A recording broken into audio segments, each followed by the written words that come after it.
美しき女性は100万円、子供は20万円。これは戦国時代の相場です。あなたが憧れる名将たちの軍資金は、拉致された女性や子供を売った血塗られた金だったかもしれません。戦国時代、合戦の裏で行われていた凄まじい略奪行為、それを乱取りと呼びます。多くの人が戦争を侍同士の決闘だと思い込んでいますが、現実はもっと泥臭いものでした。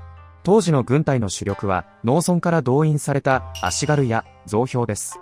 彼らにとって合戦は命がけの出稼ぎ。しかし、大名たちは十分な給料を払えません。そこで彼らが与えた報酬が、敵の領内なら何を奪ってもいい、という略奪の許可だったのです。戦場となった地域の住民にとって、軍勢がやってくることは、天災以上の脅威でした。軍勢はまず、食料を確保するために村々を襲いました。これを、借り田や、兵糧取り、と呼びます。収穫前の稲を切り倒す、あるいは備蓄されている米をすべて奪い去る。持ち出せない財産や家屋は敵の利用を防ぐため、あるいは住民をあぶり出すために放火されました。これにより、生き残った住民も冬を越せずに餓死するケースが多発しました。そして最も悲惨だったのが、人間そのものを拉致する行為です。占領地の最大の目玉商品は人間でした。これを人取りと呼びます。捕らえられた住民は、戦場のすぐ近くに陣取った人飼いの商人たちにその場で競り落とされました。抵抗すれば切られ、生き残れば見知らぬ地へ奴隷として売られていく。美しい女性や若い女性は遊女屋に売られるか、あるいは兵士の身の回りの世話をさせる下女として連れ去られました。戦国末期には九州などの沿岸部で捕らえられた日本人女性がポルトガル商人などを通じて海外へ奴隷として輸出されるという痛ましい事態も起きていました。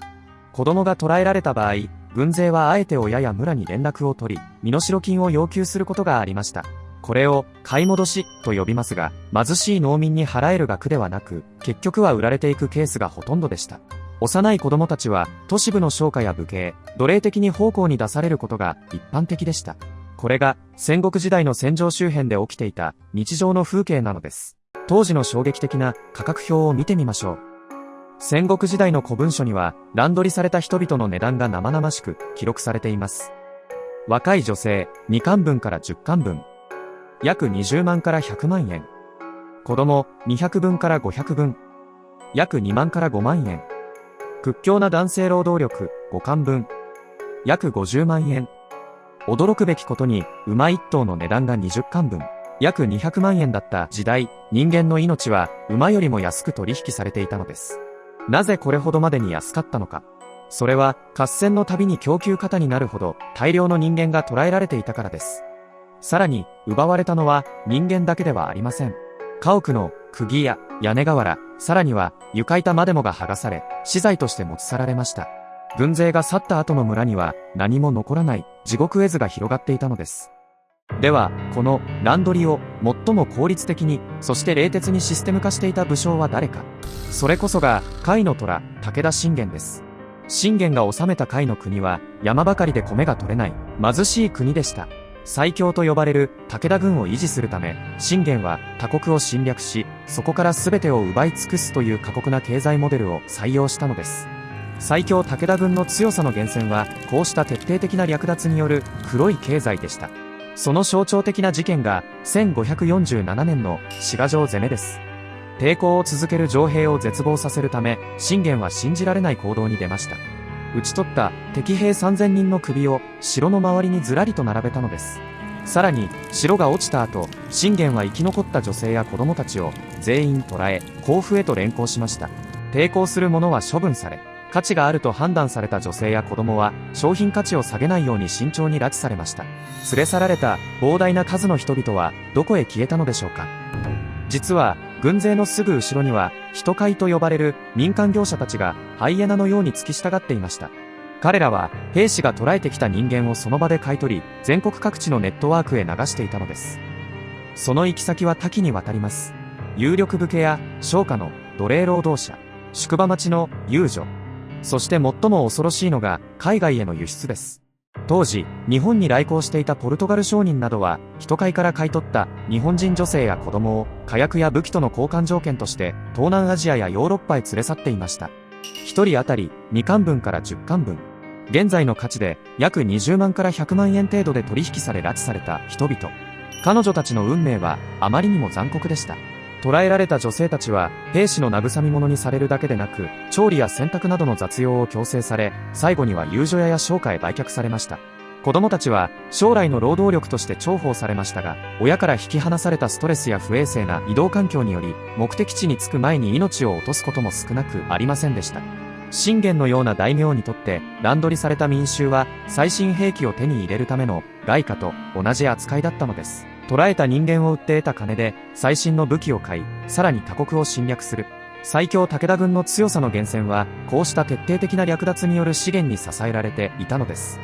ここで一つの疑問が浮かびます。襲われる側の住民たちは、ただ手をこまねいて見ていたのでしょうか。いいえ、彼らもまた、生き残るために、必死の知恵を絞っていました。戦国時代の村々の近くには、逃げ城と呼ばれる、住民専用の避難所が作られていました。それは、豪華な天守閣がある城ではなく、山の急斜面を削り、敵が登ってこれないようにした、険しい砦です。軍勢が近づくと、村人は鐘を鳴らして合図を送り、わずか中材と米を持って、この逃げ城へ立てこもりました。中には、敵に見つからないよう、子供の泣き声が漏れないように口を塞いで隠れ続けた、という悲痛な伝承も残っています。しかし、武田軍のような追跡のプロは、山を焼き払い、煙で住民をあぶり出しました。逃げ場を失った住民たちが崖から身を投じる惨劇も各地で起きていたのです。これが私たちが知るべき戦国時代のもう一つの顔です。信玄は晩年軍紀を厳しくし、乱取りを制限するような命令を出したこともあります。しかしこれは人道的理由ではなく、略奪に夢中になって軍の統制が乱れることを恐れた軍事的な判断でした。勝敗が決まる前に乱取りを始めてはならない。許可なく村を焼いてはならない。こうした命令が出るということは、それだけ許可さえ出れば、いくらでも奪って良いという文化が武田軍に深く根付いていた裏返しでもあります。信玄は一方で、領内の治水に励み、優れた法律を作った名君としても知られています。しかし、その領民への慈しみは、他国の民から奪い取った犠牲の上に成り立っていたのです。武田信玄による冷徹な人身売買。しかし、彼だけが特別に残酷だったわけではありません。乱取りは戦国時代の戦争における常識であり、私たちが英雄視する天下人たちも当然のように行っていたのです。織田信長もその一人です。合理主義者である彼の戦いは敵対勢力を根こそぎにする徹底的なものでした。特に凄惨を極めたのが長島や越前の一向一揆との戦いです。信長は宗教的な結束を持つ彼らを恐れ、降伏を許さず、抵抗する者は全て処分しました。しかし、ここでも乱取りの悲劇がありました。生き残った壮健な男女や子供は貴重な戦利品でした。記録によると、越前制圧後、捕らえられた数万の人々が、まるで荷物のように縄で数珠つなぎにされ、信長の本拠地である尾張や美濃へと連行されていったといいます。彼らは労働力として刺激されるか、あるいは売却され、織田軍の莫大な軍事費の一部となったのです。続いて、島津氏や大友氏などが激しく争った九州地方です。ここでは、国内の枠を超えた、より闇深い乱取りが行われていました。当時、九州には、多くのポルトガル商人が来航していました。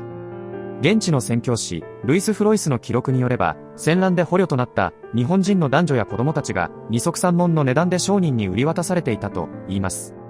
彼らは、大名たちが喉から手が出るほど欲しかった最新兵器、鉄砲や火薬の代金として支払われました。